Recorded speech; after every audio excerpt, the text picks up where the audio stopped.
안녕하십니까, 조루입니다. 앞전에 레퍼런스 체크에 대해서 제대로 여러 가지를 알아봤어요. 이번에는 레퍼런스 체크를 대비하는 방법에 대해서 한번 대화 형태를 통해서 한번 풀어보도록 할 건데요. 어떤 식으로 레퍼런스 체크를 대비하는지 들어가 보도록 하겠습니다.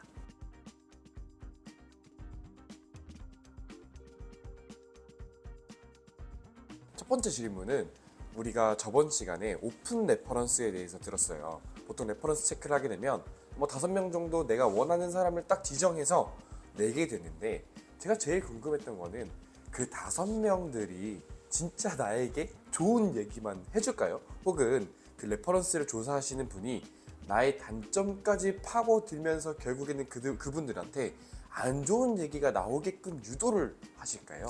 전번 시간에 스펙터라는 게 있고, 그 다음에 이제 일반적인 그 레퍼런스 체크 업체들이 있다고 말씀드렸잖아요. 스펙터 같은 경우에 70개에 대한 문항 자체가 정량적인 것과 정성적인 섞여 있긴 하지만 대부분이 정량적인 것이기 때문에 그냥 점수 표시를 한다고 보시면 돼요. 그래가지고 사실 나에 대한 나쁜 이야기가 섞여 들어갈 가능성이 많이 없습니다. 웬만하면 그리고 사람들이 좋게 또 점수도 주고요. 우리가 어차피 지정하는 거기 때문에 더더욱이나 좋게 줍니다. 근데 이제 정성적인 게 문제고, 그 다음에 이제 레퍼런스 체크 하는 업체들의 전화가 와서 이거 인터뷰할 때가 문제인데, 일단 질문 자체는 굉장히 평이에요. 리더십 있는지, 전문성 뭔지, 뭐 그 사람이 나간다고 할 때 어떤 감정이 들었는지, 왜 나간다고 생각하는지, 그 다음에 어떤 일을 했는지, 업무 성향이 어떻게 된다고 생각하는지, 뭐 이런 여러 가지 성격 특성적인 부분과 윤리성, 이 정도를 체킹을 하게 되거든요. 여기 자체에서 내가 준비해가지고 5명에게 먼저 말을 하게 되면은, 이제 부탁을 하게 되면 당연히 나쁘게 말하는 사람은 없어요. 근데 중요한 게 하나 있어요. 뭐냐면은 여러분들 특히나 단점과 태세 사유 같은 경우에는 입을 좀 맞춰놓는 게 되게 중요해요. 그분들이 아무리 나에 대해서 같이 업무를 해보고 잘 알고, 그 다음에 레퍼런스 체크 잘해줘 이렇게 해가지고 알았어 잘해줄게 라고 말을 한다고 해도, 얘기하다 보면 단점 같은 거는 허심탄회하게 나올 수가 있거든요. 근데 보통 레퍼런스 체크 같은 경우에 기업에서는 단점 같은 거 걱정돼가지고 그 부분을 좀 집중적으로 파고들러 달라 이렇게 이제 부탁하는 경우가 많은데, 이 부분에서 말이 잘 안 맞아서 다른 여러 단점이 막 섞여서 나온다든지, 아니면은 퇴사 사유가 막 엇갈린다든지 할 때 보통 문제가 발생합니다. 그래서 이 부분을 좀 먼저 여러분이 연락하시는 5분에게 퇴사 사유랑 그 다음에 단점 얘기는 좀 이런 얘기를 좀 해줬으면 좋겠어 정도로 좀 정리를 해서 알려주시면 좀 더 좋을 것 같아요. 그러면 우리는 단점이나 퇴사 사유에 대해서는 조금 입을 맞추고 가는 게 좋다라고 말씀을 주셨는데, 사실 입을 맞출 수 없는 경우가 있죠. 내가 원하는 사람에게만 레퍼런스 체크가 가지 않는 경우에는 비지정, 한마디로 랜덤으로 그냥 전화가 갈 수도 있다라는 말인데, 사실 제가 동의서를 한번 읽어보니까 내가 지정한 사람 외에도 레퍼런스 체크가 갈 수 있다라고 이제 써 있더라고요. 실제로 비지정 레퍼런스를 하긴 하나요? 예, 일단 업체들 같은 경우에 보통은요, 지정 레퍼런스 5명 외에도 비지정이 있는 경우가 굉장히 많습니다. 비지정 레퍼런스는 되게 여러 가지 형태로 좀 이루어지는데, 예를 들면 큰 회사 같은 경우에는 아예 앵커가 있는 경우가 있어요. 그 안에 이 레퍼런스를 해주는 사람이 아예 알바처럼 섞여 있는 경우도 있고, 그게 아니면은 특히 뭐 링크드인 같은 걸 통해서 그 회사 사람을 찾는다거나. 근데 보통은 현직자는 잘 안 찾아요. 왜냐하면 소문날 우려가 있기 때문에 레퍼런스 체크 업체에서도 굉장히 조심하거든요.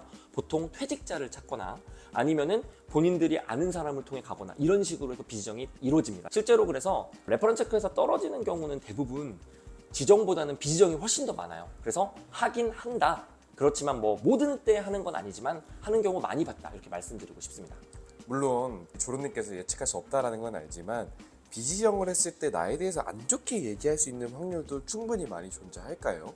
이거 같은 경우에는 저는 예측할 수 없지만, 제가 레퍼런스 체크하는 친구한테 좀 많이 물어봤어요. 인터뷰 같은 거를 할 때 실제로 어떤 식의 이야기가 나오고 또 어떤 식의 답변이 들어오는지를 물어봤는데, 놀랍게도 거의 90에서 95% 정도는 사실 나쁜 얘기 절대 안 한다, 좋은 얘기만 한다, 이 얘기를 해주더라고요. 그러면 나머지 5에서 10%는 뭐냐? 사실 이게 말실수 같은 경우도 많고, 비지정으로 가더라도 나쁘게 말하는 친구가 없지만 가끔씩 나쁘게 말하는 사람이 있을 수 있는데, 그 부분 같은 경우에 그래서 우리가 중요한 게 있어요. 사실 회사 생활하면서 우리는 적은 만들지 말아야 되거든요. 하필이면 그 적한테 들어가게 되면 나쁜 얘기가 나올 수밖에 없는 거잖아요. 그죠? 그래서 이런 부분에서 적한테만 안 들어가면은 사실 큰 문제는 없다. 그 레퍼런스 체크 할 때도 90에서 95%는 거의 좋은 말만 한다, 이 정도는 알고 가셔서 좀 걱정을 좀 더셨으면 좋겠습니다.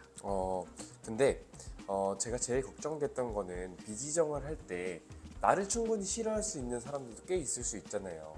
저는 유관부서랑 많이 일을 하는 직무고, 그리고 이제 그 첨예한 갈등이 언제나 있을 수밖에 없는 직무이다 보니까 분명히 나를 좋아하지 않는 사람들도 있을 수 있는데 이 사람들 입에서 어떤 얘기가 나왔을 때 되게 크리티컬해질 수 있을까요? 업무나 성격 둘 다 나쁘다고 말하는 경우가 가장 크리티컬하겠죠. 성격 더럽다고 말할 수는 있는데 뭐 일은 잘한다 정도로만 끝나면 사실 굉장히 나이스한 이야기거든요. 왜냐하면 우리가 이미 면접에서 그 친구의 성향을 봤기 때문에 충분히 어그레시브한 걸 알잖아요. 그런 상태이기 때문에 굳이 성격 나쁜 건 아는데 일까지 뭐 못한다는 얘기 나오면 큰일 나겠죠. 그래서 저는 결론적으로 말씀드리면은 회사 생활에서 적을 만들지 말라는 거는 두 종류예요. 일단은 성격적으로는 빈정상할 일 최대한 덜 만들고 빈정상한 일 만들어서 서로 원성 나쁘게 오고 갔다고 하더라도 마지막 정도는 좀 좋게 봉합해서 그래도 이 친구는 일 때문에 이러는 거야 라는 느낌을 좀 주는 게 되게 중요한 것 같고, 그다음에 또 하나는 여러분들 일 나태하게 한다거나 일을 좀 이렇게 많이 잘 안 하고 사람들이랑 이렇게 협업할 때 좀 그 나 때문에 거꾸러진 게 있다거나, 사실 이러면 레퍼런스 체크가 좋게 나올 수 없잖아요. 그러니까 기초적으로 일을 잘하는 거는 기본적으로 내 태도를 바르게 하는 거는 여러분들이 회사 생활하면서 꼭 지켰으면 좋겠어요. 레퍼런스 체크뿐만 아니라 이거는 회사 생활하면서 당연히 지켜야 할 일이라고 저는 생각을 하고 있습니다. 그렇군요. 일단 조론님의 말씀이 정말 많은 도움이 될 것 같아요. 다음 질문은 무조건 인사권자인 나를 평가했던 사람을 팀장이나 실장님급을 무조건 레퍼런스 체크 안에 넣어야 된다라는 항목이 있던데, 다니고 있는 회사의 팀장님한테 뭐 허락을 구할 수도 없고 전 직장 팀장님과 사이가 안 좋았던 경우에는 대체 어떻게 대응을 해야 될지를 모르겠어요. 좋아요.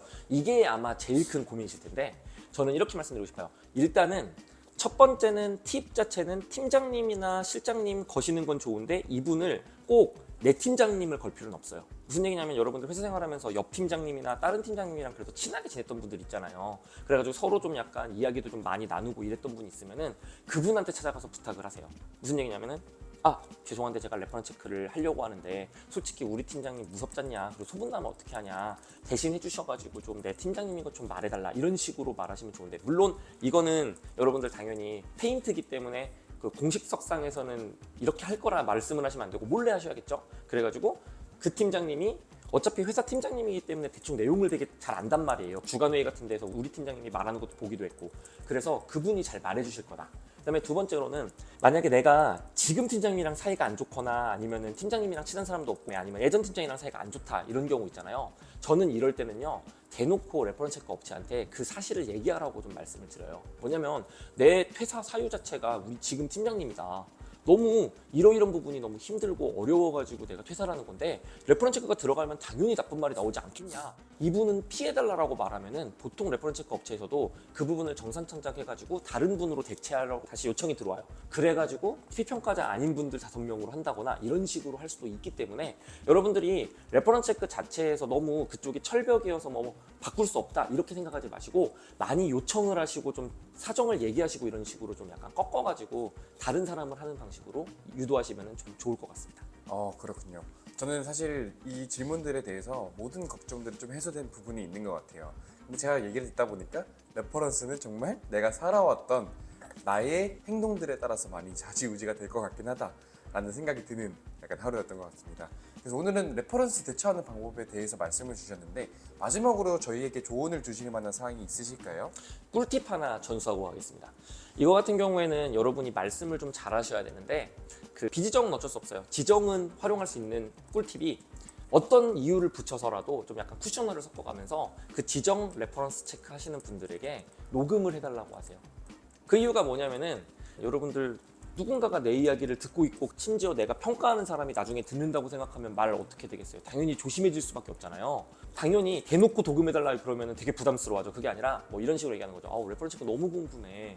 나 한번 좀 녹음 좀 할 수 있어? 어떤 식으로 얘기하는지가 너무 궁금한데, 이런 쿠셔너를 좀 말하면서 상대가 딱 전화를 받았을 때 약간 긴장하고 약간 좋은 말을 하게 만드는 이런 거를 이제 팁으로 좀 전수해드리고 싶습니다. 저 같은 경우에는 이직했던 회사에서 아무 생각 없이 저는 컨설팅하기 때문에 이런 거 좀 부탁을 했는데 너무 좋은 말만 해주는 거예요. 내가 이렇게 회사 생활 잘했구나 이렇게 울 뻔했는데 알고 보니까 제가 족쇄를 걸어놨지 뭡니까. 그래서 녹음으로 족쇄를 걸어놔라 이렇게 말씀을 좀 드리고 싶습니다. 너무 좋은 꿀팁이었던 것 같습니다.